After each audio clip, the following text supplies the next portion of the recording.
As crianças aqui à frente, quero saudar a igreja com a paz do Senhor.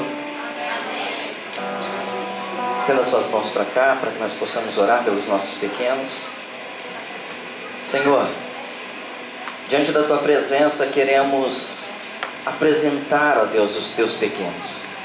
Nós sabemos que deles é o reino do Senhor. E eu quero te pedir, ó Deus, que o Senhor possa trabalhar ao coração deles, para que quando eles crescerem, não venham se distanciar dos Teus caminhos. E que o Senhor possa continuar abençoando, ó Deus, cada pessoa que irá ministrar sobre a vida desses pequenos. Que o Senhor possa usar com autoridade e com poder para a glória do Teu santo nome, em nome de Jesus. Amém. Eu pedi que o ministério permanecesse aqui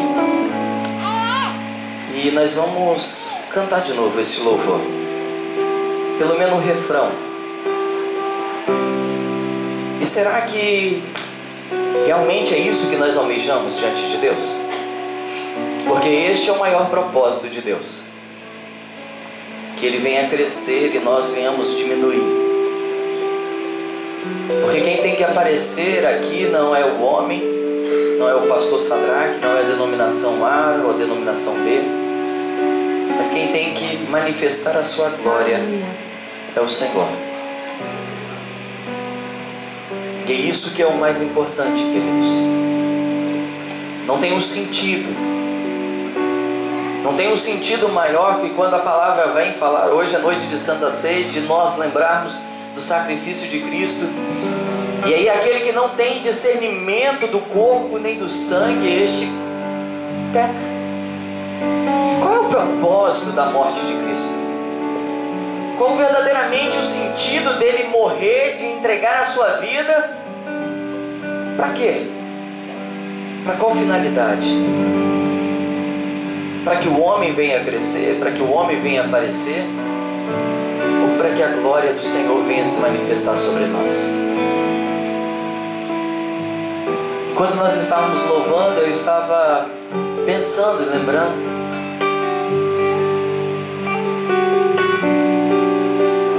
e Deus vinha falar e ministrar ao meu coração sobre diminuir.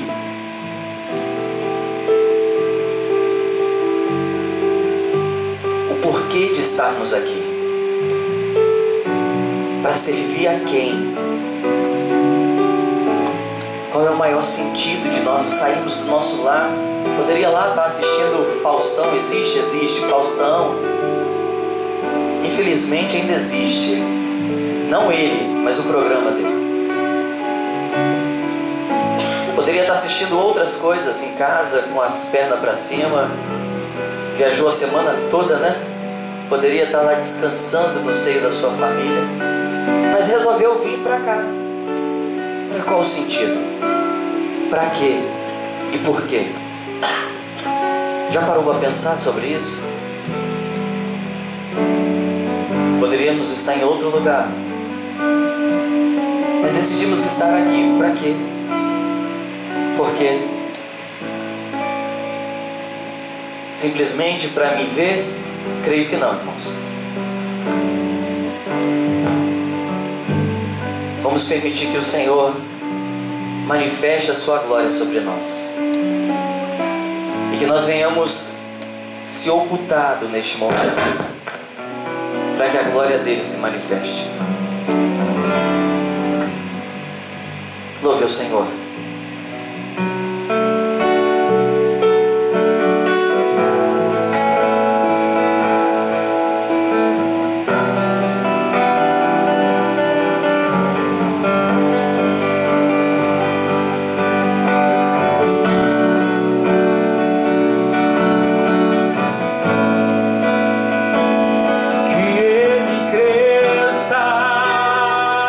Eu diminua.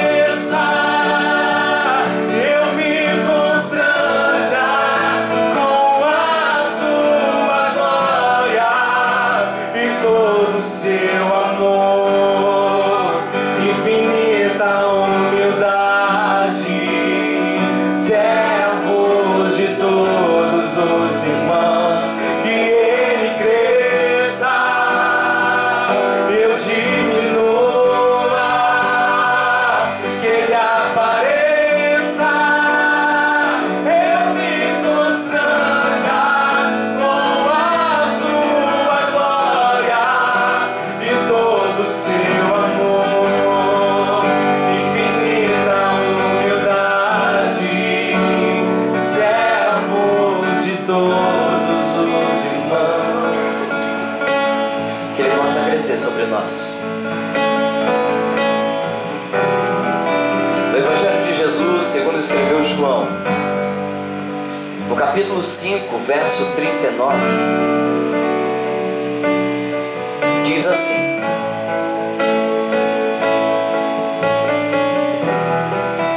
vocês estudam cuidadosamente as Escrituras, porque pensam que nelas vocês têm vida eterna. E são as Escrituras que testemunham a meu respeito.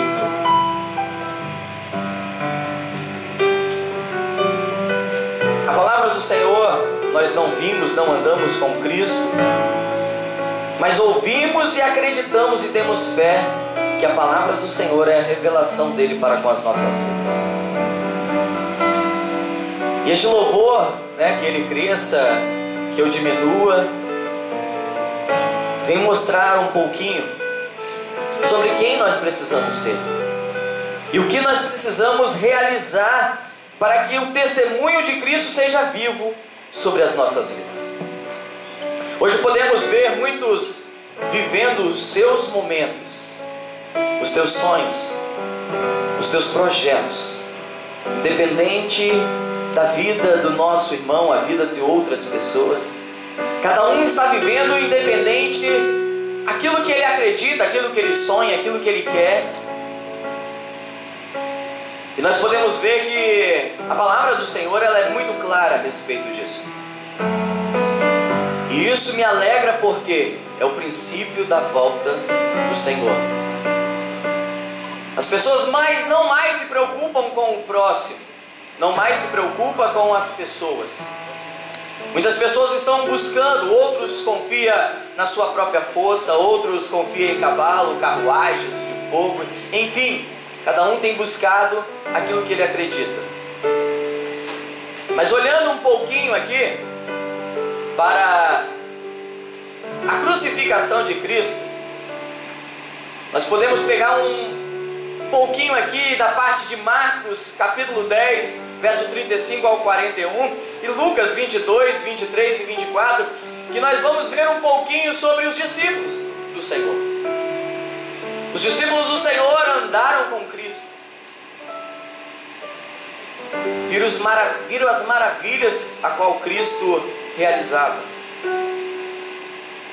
puderam contemplar os milagres a qual eu e você não pudemos ver, de morto ressuscitar, dele andar sobre as águas, acalmar a tempestade. Mas Cristo tinha um propósito.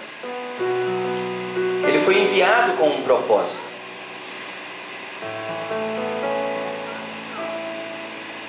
Mesmo antes da fundação do mundo, já estava determinado a sua morte, a sua ressurreição e a vitória para aqueles que o seguem.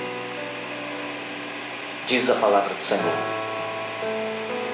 E nós podemos ver os seus discípulos ali, participando da ceia, da Páscoa.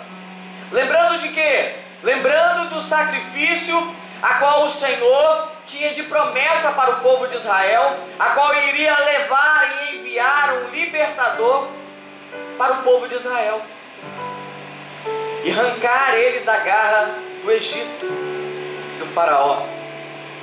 Mas para que isso pudesse acontecer, o povo deveria despertar, o povo deveria acordar para o propósito maior de Deus. Por quê? Porque Deus fez uma promessa para Abraão. José, quando foi para o Egito, Faraó conhecia ele, deu as terras para eles, e eles viviam ali livremente. Porém, mudou-se o Faraó, e este novo Faraó não conhecia nem José, muito menos o teu Deus, e colocou o povo de Israel como escravo. Durante 400 anos, Deus se calou, porque o povo deixou de buscar a Deus. Mas quando aquele povo acordou e lembrou das promessas, por isso que é importante nós contarmos para os nossos filhos a qual Deus que nós servimos, para que essa história não venha morrer. Talvez tem filhos nossos aqui que não sabem o nome do avô, nem do bisavô, nem uma história da sua família. E a história da família ficou esquecida. Por quê? Porque nós não contamos para eles quem são os avós, os bisavós. E deixamos de contar essas histórias. Então isso vai para o esquecimento. Os filhos dele, muito menos saberão quem são os tataravós. E assim aconteceu com o povo de Israel. Deixaram de contar a história. E aqueles que permaneceram fiel em contar as histórias, esse povo despertou e veio o avivamento por intermédio deles, dizendo: espera aí, não foi para isso que o nosso Deus nos chamou? O Egito aprisionou o povo de Israel porque eles cresciam inumeráveis. Eles cresciam em números de pessoas e eles sabiam do que? Da potência que eles poderiam ser.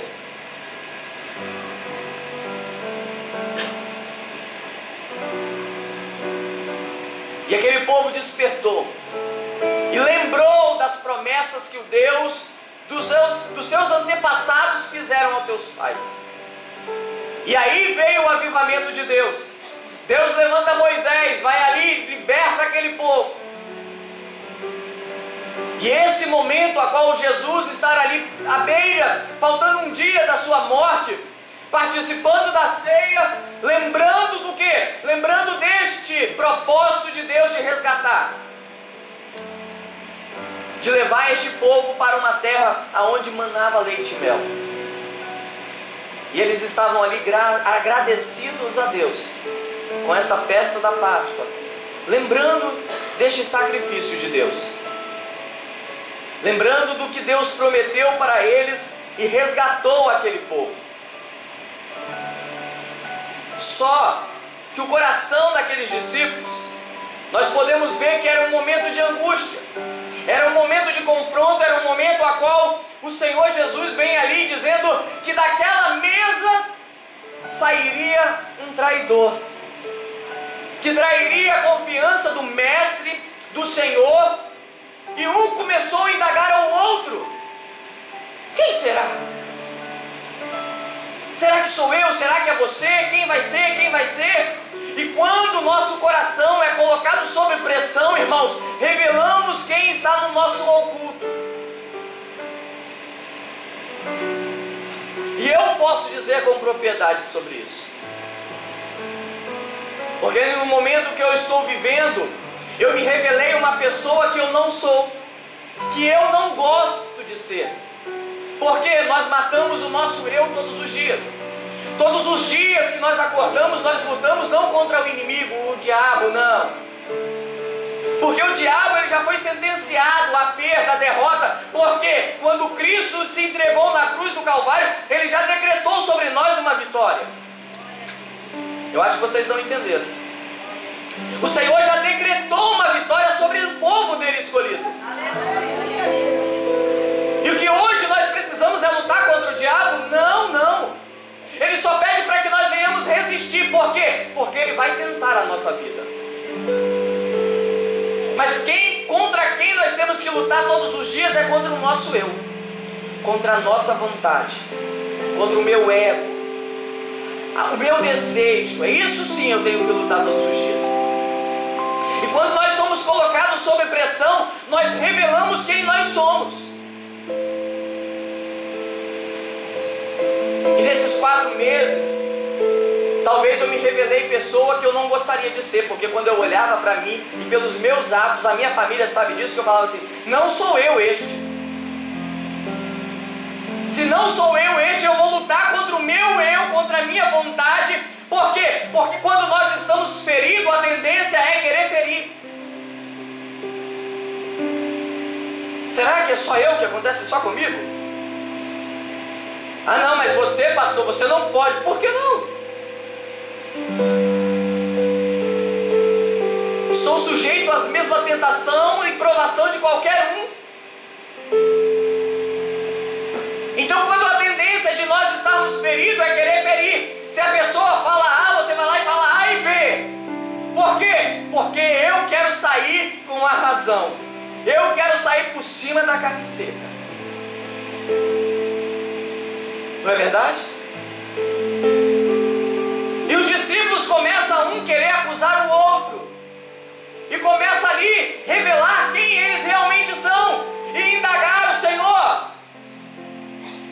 ser o maior.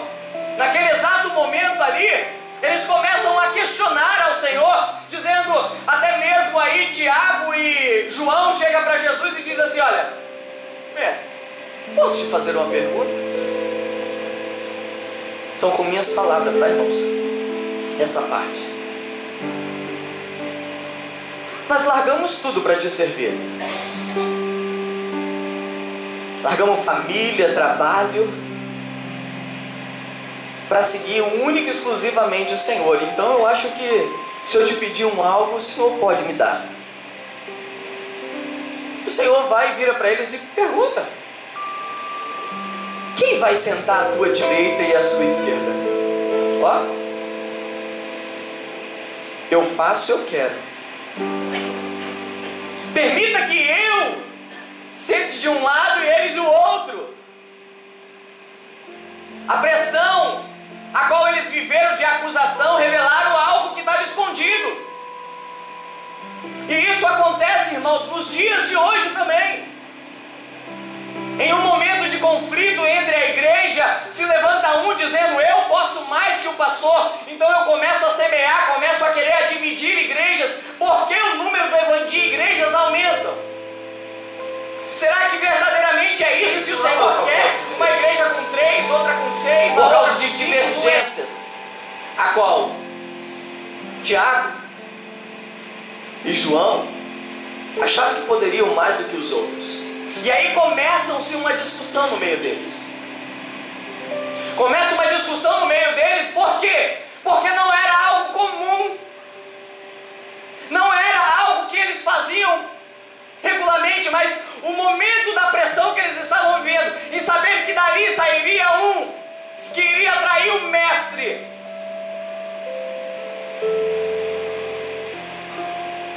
Iria trair o mestre. Eles olharam e falaram assim: espera aí, não é esse o propósito. Não é isso que eu vim a este mundo. Não entenderam o Evangelho de Cristo. Não entenderam, andava com Ele e não entenderam. E hoje não é diferente. Nós ouvimos pregações, ouvimos o Senhor falar aos nossos corações, mas nós não entendemos o verdadeiro sentido do Cristo, do cristianismo. Vocês acham? Ali estava quem? Ali estava Judas, a qual o traiu. Ali estava todos que o negaram.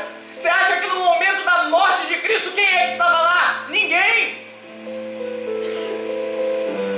Não entenderam o verdadeiro sentido do Cristo, do cristianismo. É lógico que depois que entenderam o propósito, que veio o Espírito Santo sobre eles, aí eles entenderam o sentido de servir a Cristo. Mas muitos de nós ainda não entendemos o cristianismo. Judas tinha que morrer mesmo. Mas Judas ainda tinha uma oportunidade. O problema de Judas não foi que traiu a Cristo, não. Porque todos os outros erraram contra ele. Todos os outros pecaram contra o Senhor. O problema de Judas é que ele foi para a religião e não para a cruz. Ele se arrependeu e foi até a religião e devolveu as moedas, dizendo assim: olha, eu não quero, eu me arrependo disso. Ele não deveria ter ido na religião. Ele deveria ter ido no Cristo. No Cristo crucificado. Porque o Cristo crucificado, até na sua morte, ele era amor. Enquanto as pessoas estavam ali crucificando, gostando daquilo, ele falava assim para o Pai: olha, Pai, perdoa-os, eles não sabem o que estão fazendo. Será que se fosse com nós seria a mesma resposta, a mesma palavra? Ou é assim: Deus, desça fogo do céu, mata tudo? Quantas vezes nós pedimos: Deus, entra com a sua justiça? É errado pedir? Não. Não é errado pedir, não. Mas não precisa pedir, porque Ele é justo e Ele vai entrar com a justiça dele. O que nós temos que pedir é: Deus, transforma essa vida.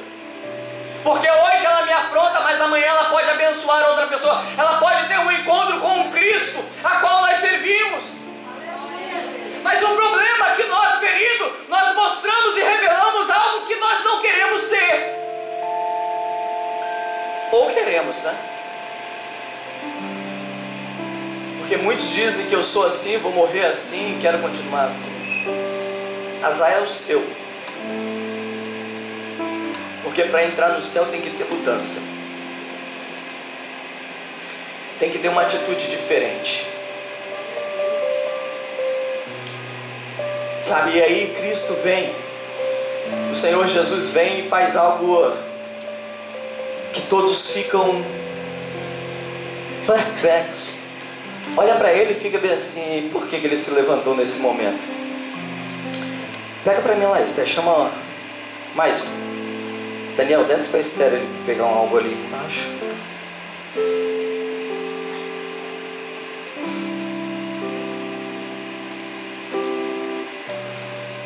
E aí as pessoas não conseguem entender.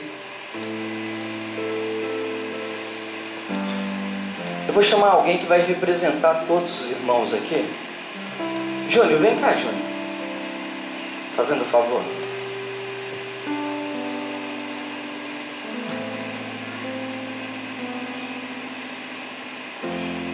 Homenzinho quieto, só aqui no altar fazendo favor. Aonde ninguém vê, no altar. Pode sentar aqui, Júnior. E aí Cristo levanta no meio daquela alvoroço todo e fala assim, peraí, vocês não entenderam o Evangelho. Aí João vem lá no seu capítulo 13 e fala assim: um pouco antes da festa da Páscoa, sabendo Jesus que havia chegado o tempo em que deixaria o mundo e iria para o Pai, tendo amado os seus estando no mundo, amou até o fim. E Deus vem aqui e mostra o amor dele. Porque a palavra do Senhor nos narra a história de quando alguém era convidado para entrar na casa de uma outra pessoa. Este alguém precisava pegar os seus servos, lavava o pé daquela pessoa, porque ele estaria cansado. E Jesus naquele momento levantou-se daquela mesa, tirou as suas roupas da parte de cima, outras traduções a capa, e lavou os pés.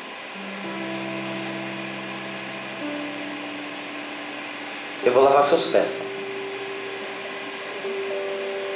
Tá limpinho, né?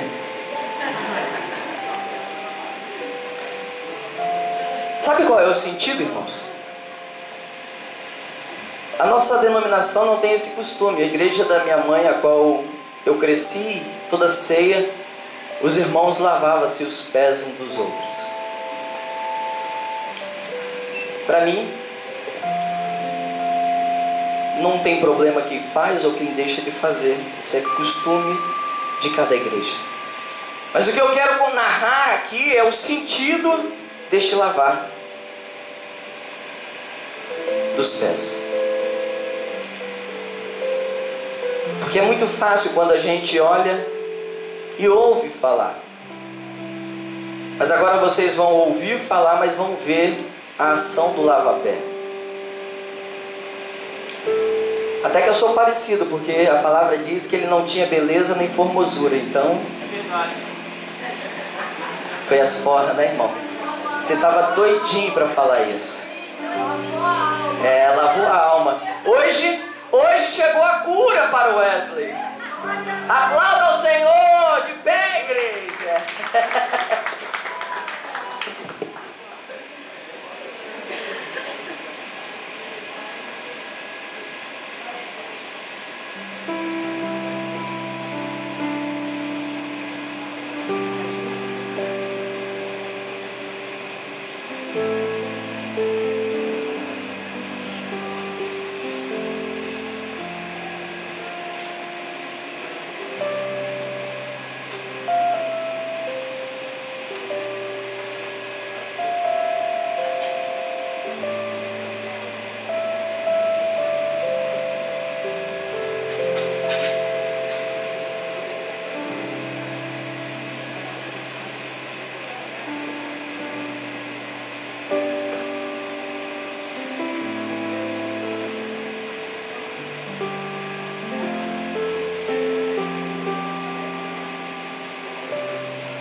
Esse é o princípio de honra. E quando aqueles discípulos estavam ali questionando quem ia ser o maior, Jesus se faz como o menor. Sabe por que quem é o papel desse aqui? É do servo menor. Se aquela família não tinha escravos nem serviçais para poder lavar os pés do convidado, o menor da casa pegava e fazia esse serviço. Esse serviço de humilhação, esse serviço de estar ali à porta, à beira da porta, o convidado chegar, sentar, ele arrancar as sandálias. E aí vem João dizendo o quê? Que ele não era digno nem de desatar as sandálias do mestre, que dirá batizá-lo. Se ele não era digno nem de... Imagina ele pegando e sendo lavado o pé dele pelo próprio Cristo. E aí ele vem e se faz pelo menor. Obrigado. Escolhi o Júnior, sabe por quê, irmãos? Porque se eu chamasse o pastor Elbinho, vocês iriam falar que é porque é o pastor, quer dar honra ao pastor. Não. Aqui deveria ser feito para todos. Aqui é a representação da igreja do Senhor. A representação de você poder se entregar e ver que não existe quem é o maior, quem é o menor, não, na casa de Deus. O horizontal de Deus é olhando para todos de uma forma única e igualitária, não independente se eu sou pastor. É lógico que a responsabilidade sobre a minha vida virá, mas o olhar de Deus de amor é para com todos, independente do que fazemos ou deixamos de fazer. E os discípulos querendo ser o maior, o melhor, querendo sentar à direita, outro à esquerda. E aí Cristo vem e fala assim: ei, para. Vocês não entenderam nada. Vocês não entenderam nada. Não é aquele que faz mais, se aparece mais, que é o maior, não. É aquele que se serve a todos, aquele que se faz de serviçal. Este é o maior na casa do meu Pai. E aí ele se coloca numa vestimenta de quê? Do pior, do menor. E aí começa a fazer a função de que aquele que seria de desonra para o menor da casa.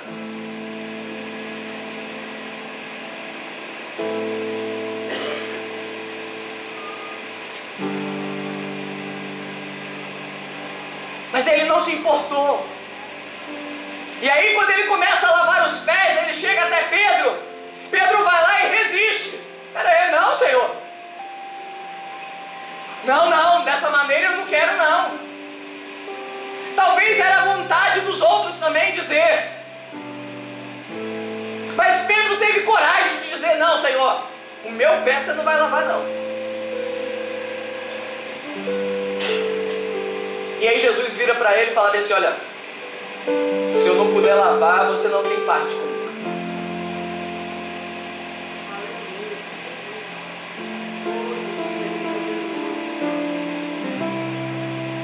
Por quê? Porque ele também não queria se sujeitar àquilo, de ver a humilhação do mestre, se fazendo menor do que eles ali, porque talvez a vergonha bateu a porta ali, falando assim: caraca, nós estamos aqui brigando para quem vai ser o maior, e ele vai lá e é o menor, ele é o mestre. Ele dizia assim: olha, vocês dizem que eu sou o mestre, que eu sou o Senhor, eu sou. Mas aí ele vai lá e se veste de uma veste de humildade, uma veste de humilhação diante daqueles homens, dizendo assim: olha, mas eu sou o menor da casa do meu pai. Eu sou o menor da casa do meu pai. O mais importante não é ser o primeiro ou deixar de ser, mas ser. Se não for do meu jeito, eu não faço. não aprendemos nada do Evangelho. Não é o meu jeito.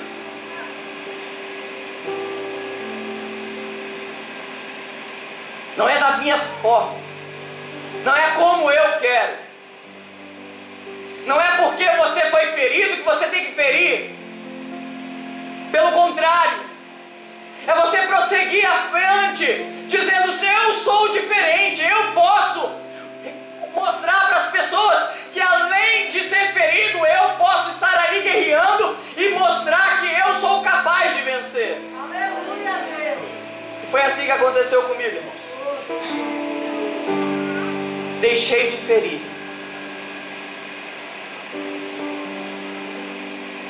Para lutar numa dimensão a qual o Senhor me dá propriedade para lutar, que é na celestial. Não é na física onde eu vou mostrar e chegar. Eu cheguei em momentos e falar assim: ah, eu fiz isso. Minha família é testemunha disso. Ela falou assim, eu falei assado. Eu venci. Porque ela chorou, ficou triste. E depois o resultado disso foi uma pessoa mais ferida ainda numa situação, e eu ainda não saí vitorioso. Por quê? Porque eu fui ferido mais ainda. Não é porque você foi ferido que você tem que ferir. Talvez hoje você entrou aqui ferido, mas saia daqui hoje transmitindo vida. E desde quando eu decidi, irmãos, a viver essa dimensão de Deus para a minha vida, tem sido muito melhor. Angústia vem, tristeza vem, mas a paz reina sobre nossa vida, sobre o nosso coração.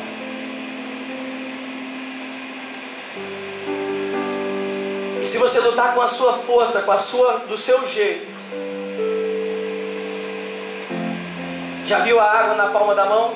Vai descendo pelos cantinhos do dedo e você tenta fechar ele, e nada de fechar, e vai escorrendo, vai descendo. Daqui a pouco sua mão está vazia porque a água escorreu toda.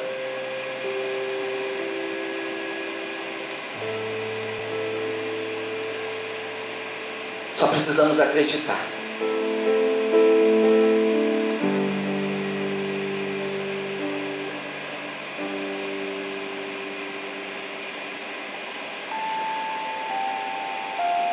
E aí Pedro vira para o Senhor e diz assim: Senhor, se for para ter parte contigo, lava meu pé, lava minha mão, lava minha cabeça. Lava tudo. Aí o Senhor vira para ele e fala assim: olha, me convém somente lavar aquilo que está sujo. Porque as pessoas, quando iam para uma festa, elas tomavam banho, né? Você tomou banho, né, Wesley, sábado? Para ir para a festa? E aí toma-se um banho para ir para uma festa. Porém, como o lugar era árido, com muito pó, e eram sandálias abertas, sujava-se os pés. Então o Senhor está dizendo que convém limpar somente aquilo que estava sujo. E o que estava sujo naquele momento? Os pés.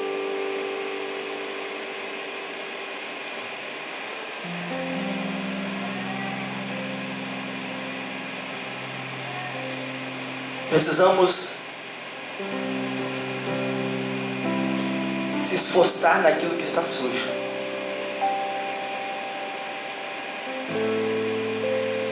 Às vezes investimos tempo, oração naquilo que já está limpo. Mas quando chega naquele momento de batalha, naquele momento a qual nós precisamos guerrear mesmo diante de Deus para mostrar para o inferno que você ainda está de pé, confiando nas promessas de Deus, nós não queremos mexer, porque ali traz sofrimento, traz dor.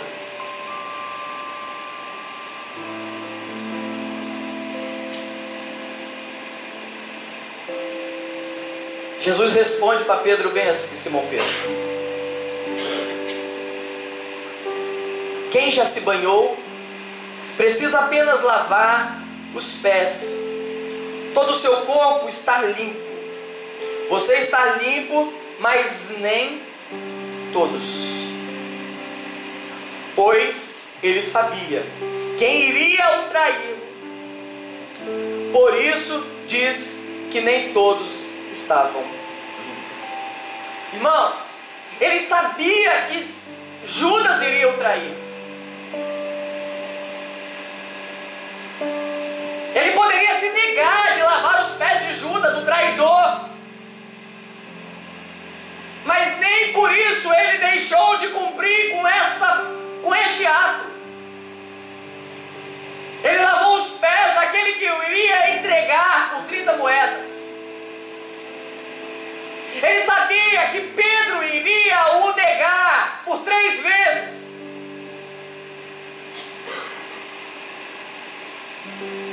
Quantas vezes o galo cantou? Hã? Não. Ele que traiu 3 vezes. Antes que o galo cante, 3 vezes me negará. Né? Por quê, irmãos? Mas ele sabia que ele iria o trair, que iria o negar. Que todos os discípulos estavam ali na hora da crucificação? Não! Não estava. Mas ele deixou de lavar os pés dele, de servir a eles, dizer que o amava. O texto diz que ele amou até o fim. Olha que Cristo, irmãos. Isso que é evangelho. E isso é cristianismo.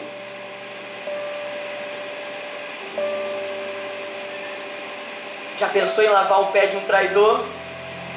Só com um facão na mão, né? Para cortar ele fora. Mas amar o meu pai é muito fácil, irmãos. É um homem 10. Difícil é amar aquele que me persegue, aquele que toca na minha ferida todos os dias. E isso é cristianismo. E isso é o evangelho de Jesus. Lavar o pé daquele que vai te trair, lavar o pé daquele que vai te negar.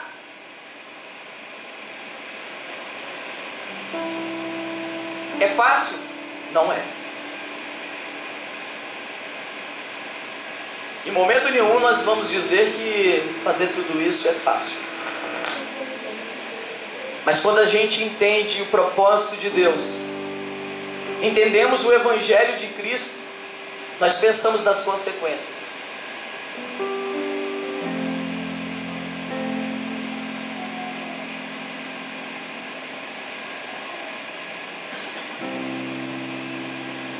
Débora, aconteceu algo com ela, todos sabem, né?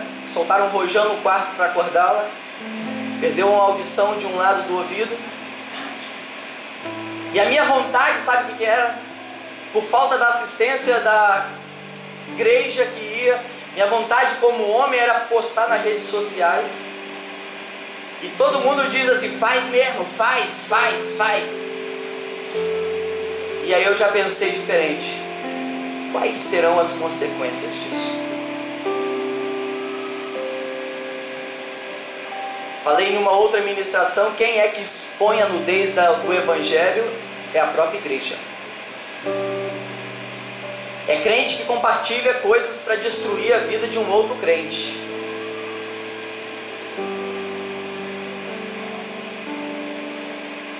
Se eu fazer isso, se eu fizer isso, quais serão as consequências? Se eu falar do pastor Elbinho, quais serão as consequências? Se eu falar algo do Joelme, quais serão as consequências para a vida dele? Quais serão as consequências que ele terão? Quais serão as perdas que eles terão?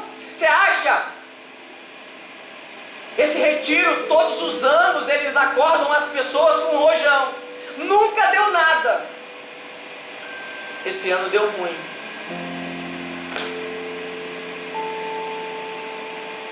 Se eles tivessem pensado antes, você acha que isso eles iriam fazer? De você chegar e falar da vida de alguém. Quais serão as consequências em falar? Nós precisamos pensar melhor.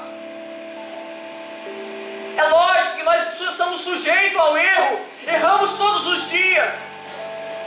Judas, se tivesse ido até Cristo, ele teria alcançado o perdão. Claro que sim. Pedro alcançou. Pedro foi aí um homem top, ganhador de alma, mas negou. Negou porque ele achou que ele não faria. Eu não. Pode ser qualquer um dos 11, mas eu não.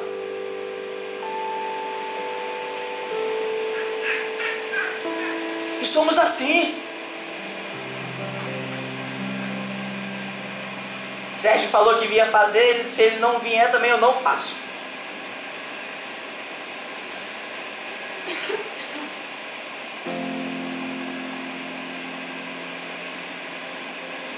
As irmãs marcaram para limpar, mas não foram? Não vou também não. Perde todas. Desculpa falar. O ministério tocou com 4 porque muitos não quiseram vir. Porque cancelaram um ensaio de manhã e ponto. Não vou também. Não era para ter cancelado? Não. Mas cancelou e não puderam? Acabou, não vou ninguém. Quem perde é o reino, gente. Quem perde é o reino. Nós temos que viver o Evangelho de Cristo. Olha, eu estou aqui hoje, mas eu não concordo, tá?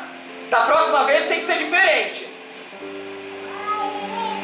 Mas eu não vou, quero ver o que eles vão fazer. Quem perdeu? Quem perde somos nós, que trazemos algo ruim ao nosso coração. Que evangelho é esse? De nós podemos olhar o irmão precisando e não abrir a mão, não falar assim, olha, estou aqui te ajudando, eu sei que você errou, mas eu estou aqui, ó. Porque eu estou fazendo não é para você não. Porque parece que é para pessoas que nós fazemos a obra de Deus. E não é. É para aquele que nos enviou. Ele enviou a nós para um propósito. Ele nos enviou com uma determinação de Deus para com as nossas vidas. E hoje nós estamos aqui para lembrar disso. Mas nós precisamos ter discernimento do quê? Do corpo e do sangue. Qual foi o propósito da sua morte? Se não temos sentido, irmãos, não é para comer pão e beber vinho não, suco de uva não. Nem come.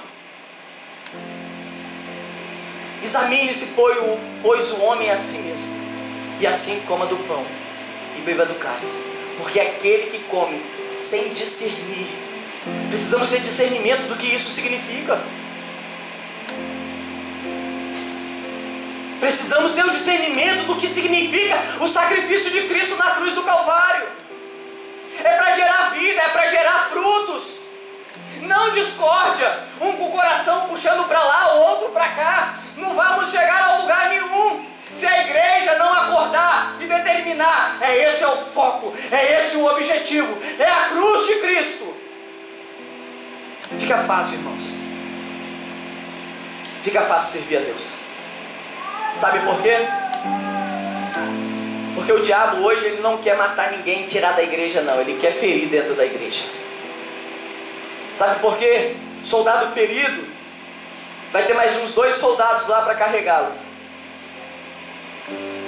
E com isso deixamos de batalhar, deixamos de ter vitória porque temos os soldados feridos. Nós não vamos largar esses soldados feridos. É claro que tem uns que olham a mãozinha aqui, o dedinho, opa, sem querer, caiu. Estender a mão são poucos, mas pisar na pontinha do dedo são muitos. Eu espero que hoje o Espírito Santo possa gerar, assim como gerou no meu coração, uma vida de mudança.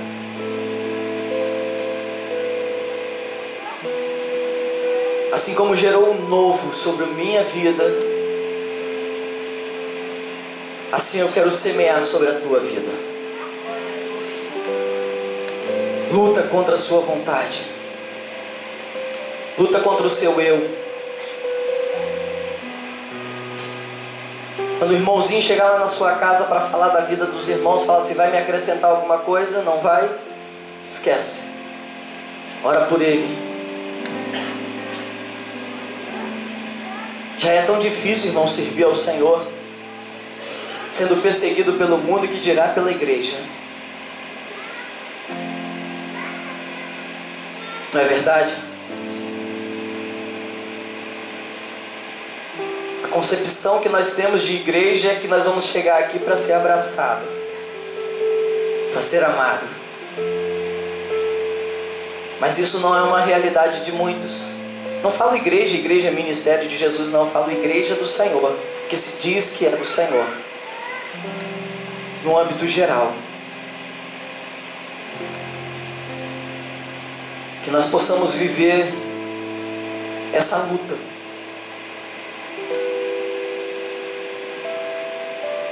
E nós sabemos que Deus, Ele tinha todo o poder, porque a palavra diz que foi dado todo o poder nos céus e na terra para Ele. Mas no lugar de Ele buscar o poder, naquele momento de ato de morte, Ele buscou amor. Ó. E era isso que trouxe confusão no meio do Evangelho, da religião. Porque a religião esperava um libertador, um Davi, a qual tiraria suas espadas e guerrearia contra Roma, contra tudo e contra todos. E aí ele vem indo contra tudo da religião, onde não poderia conversar com uma mulher samaritana, e ele vai ali e evangeliza ela, e ela sai propagando que ali está um verdadeiro profeta, aonde sem falar nada ele sabia da minha vida para todo mundo, e ela pôde reencontrar com o Senhor. Quem é que quer pregar para uma pessoa só? Para mim pregar tem que ter mais de 1000, porque eu tenho que ser a estrela do dia. E Jesus vem assim. Os maiores sermão dele foi para pessoas individual. E é isso que nós precisamos, irmãos. O poder de Deus vem por intermédio do amor dele. Pode ter certeza que aqui dentro desta igreja ele tem ministério de cura, de dom de maravilha, de profecia. Isso eu não tenho dúvida que ele tem na vida de cada um de vocês. Mas o maior dele nós precisamos ter, para que faça sentido esses outros demais. O maior deles tem que ser o amor. De olhar por uma vida, mesmo ela errada, você amar. Mesmo sabendo que vai te trair, você amar. Porque ele amou primeiro. Ele sabia que nós iríamos errar, mas ele nos amou. E que nós precisamos sobre as nossas vidas é princípio, e não regras. Princípio aonde nós formos. Por isso que nós precisamos não impor regras para os nossos filhos, mas colocar princípios na vida deles. Ananias, Misael, Azarias e Daniel, 4 jovens da realeza de Israel, levado cativo para a Babilônia.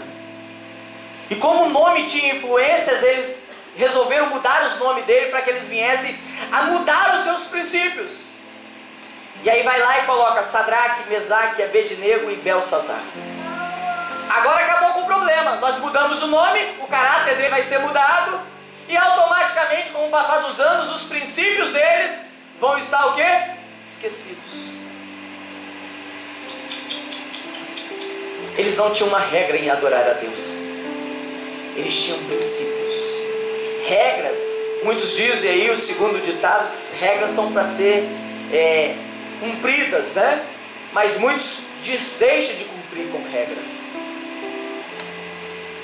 Regras são para ser quebradas. Agora, quando tem princípios, eles tinham princípios de não comer do manjar do rei, de não adorar a outros deuses, não importando-se para isso, eles teriam que ser jogados numa fornalha. Porque quando nós temos amor, irmãos, nós temos o princípio de Deus sobre nós. É noite de ceia, é noite de nós lembrarmos do sacrifício dele. Que os princípios de Deus sejam algo notório nas nossas vidas. E que nós possamos participar da mesa sabendo que Ele nos amou primeiro. E quando nós olharmos o erro do irmão, nós podemos nos colocar no lugar dele. Colocar no lugar dele dizendo assim: o que seria de mim se acontecesse isso comigo?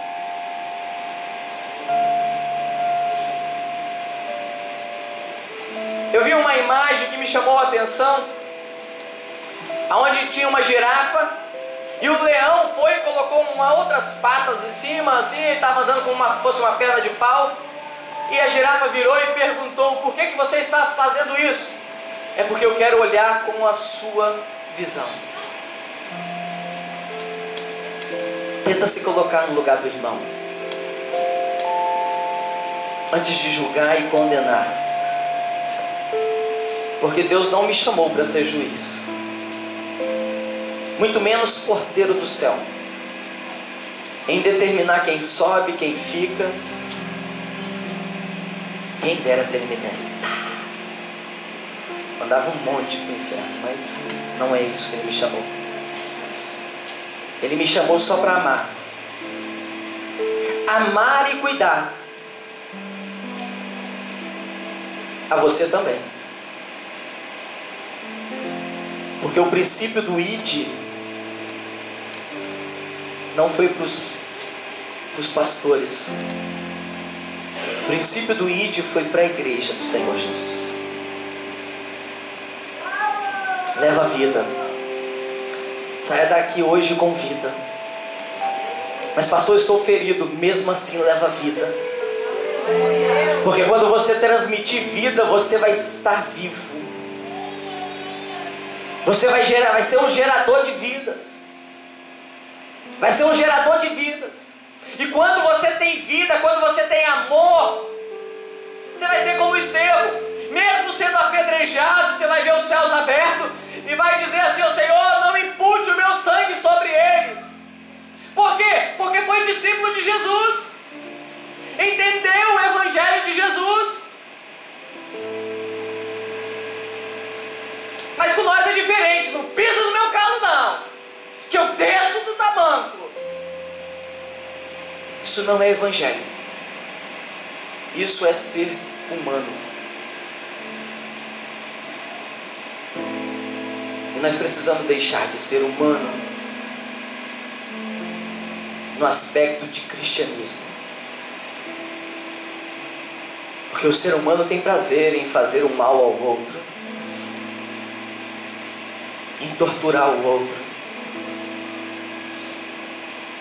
Os dias são maus, mas Deus precisa levantar pessoas como Estevão para representar bem o Evangelho de Cristo. Chega de, por ter esse nome evangélico, ser gerador de escândalo. Porque no tempo da minha infância, que não é muito tempo atrás, é pouco tempo atrás, não faz eu orar para Deus fulminar você não, irmão. Quando você falava que era cristão, você podia comprar até fiado, irmãos, sem avalista, sem nada, porque era princípio de honra. Não é verdade? As pessoas mais antigas aí As pessoas mais antigas, né, Raquel? Quando você falava que você era cristão, você tinha portas abertas. Sabe por quê? Porque era um princípio de honra. Você honrava o Evangelho. Você vestia a camisa daquilo ali, você se sentia na obrigação de fazer das tripas o coração para pagar. Por quê? Para que o nome do Senhor não fosse envergonhado por intermédio de você. Mas hoje é diferente. Estou dizendo, irmãos, que é pecado e a pessoa vai para o inferno porque está devendo. Não, não é isso não. Estou falando sobre caráter, princípio. A pessoa sabe que não vai ter condições de pagar, ela já sabe e compra. Isso que não é princípio. Você entrar num estado de dificuldade é uma coisa. Comprou, adquiriu um bem, a porta de emprego se fechou, algo aconteceu, as finanças não deram certo e você ali e entrar numa dívida. Mas tem pessoas que têm prazer em comprar e não pagar. Sem caráter. E ainda fala assim, sou evangélica. Que moda. Mesmo assim vai para o inferno. Que ele vai falar bem assim naquele grande dia, apartai-vos de mim, maldita, que eu nem te conheço. E ai daquele que vem o escândalo, irmãos. Por isso que nós precisamos viver uma vida. Muitas pessoas dizem assim, eu não devo satisfação a ninguém. Devemos sim. Infelizmente nós devemos. Não é eles que pagam a minha conta, mas se eles estão falando do seu testemunho de vida, você precisa tomar cuidado. Porque se você não tem dado testemunho de cristão, você precisa rever os seus conceitos. Independente se eles pagam ou não a sua dívida. Nós representamos e somos embaixadores de um Cristo. Então nós precisamos rever os nossos conceitos. Amém? Essa é a palavra que Deus gerou no meu coração. Tenho certeza que neste momento de ceia, o Espírito Santo vai trazer à nossa memória muitas pessoas que nós ferimos. Mas ainda não é o fim. Você ainda tem vida. Você pode ir até ela e gerar o perdão. Salvar uma vida. Porque pode ter certeza que talvez você tenha dormido bem, está ficando bem, mas a outra não, por responsabilidade sua. Então, viva o novo de Deus para com as nossas vidas. Gere vida. Gere vida. Senhor, neste momento, diante da Tua presença, nos colocamos. Eu sei, Deus, que não é a palavra que eu gostaria de trazer. Gosto de trazer os irmãos à frente, ao arrependimento, à cura. Mas às vezes é necessário nós levarmos uma palavra de confronto, a qual o Senhor trouxe ao meu coração. E a Sua palavra, por ser viva, Deus, começa a falar primeiro em mim. E eu tenho certeza, Deus, que falou ao coração de muitos aqui presentes. E eu tenho certeza, Deus, que hoje muitos irão olhar e analisar de forma diferente, a Deus, sobre o Teu Evangelho. Eu quero te pedir, Espírito Santo, assim como o Senhor sonda os nossos corações, se eu for até o céu, lá o Senhor está, a Tua presença está. Se eu subir no mais alto monte, a Tua presença ali está. Então, independente de onde estamos vivendo neste momento, ó Deus, o Teu Espírito Santo estará ali presente. O Teu Espírito Santo que sonda, o Teu Espírito Santo que confronta, o Teu Espírito Santo que nos traz a realidade, a viver uma vida diferente diante de Ti, possa falar profundamente aos nossos corações.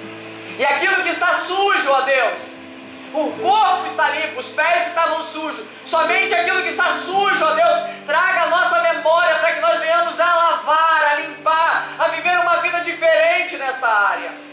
Nos fortalece nessa área, Deus. Nos fortalece, Senhor, naquilo que nós estamos falhando, ó Pai, naquilo que nós estamos fraquejando, naquilo que nós estamos ali, ó Pai, a nossa carne, para que nós venhamos viver uma vida diferente. Para que nós, ó Pai, venhamos diminuir, que diminua eu, que diminua eu, que diminua, ó Pai, que me faça o menor da tua casa, mas faça algo por intermédio da minha vida, Deus. Eu não quero ser o maior ou o melhor, ó Pai, mas eu quero fazer a diferença, Senhor, por onde quer que eu passar. E que esse sentimento, Senhor, possa ser o mesmo sentimento da tua igreja. E que o Senhor possa receber como um cheiro suave, ó Deus, aquilo que cada um tem apresentado diante de Ti agora, neste exato momento, diante do Teu altar. E eu sei, Pai, que muitos aqui estão aí com o coração contrito, com o coração aquebrantado, com o coração dizendo: Senhor, transforma a minha alma, faça diferença na minha vida. E eu creio, Pai, que por intermédio deste confronto nesta noite, vidas gerarão vidas. E eu posso poder ver, ó Pai, eu quero poder ver, ó Pai, o Teu Evangelho sendo propagado, um Evangelho de amor. Porque por intermédio deste amor vai vir a cura. Por intermédio deste amor, ó Pai, vai vir libertação. Por intermédio deste amor, ó Pai, virá salvação. E é este o sentido do Teu Evangelho. Este é o sentido da Tua morte e a Sua ressurreição, para que tenhamos vida e tenhamos em abundância. Em nome do Senhor Jesus. Amém e amém. Fazer isso em memória de mim.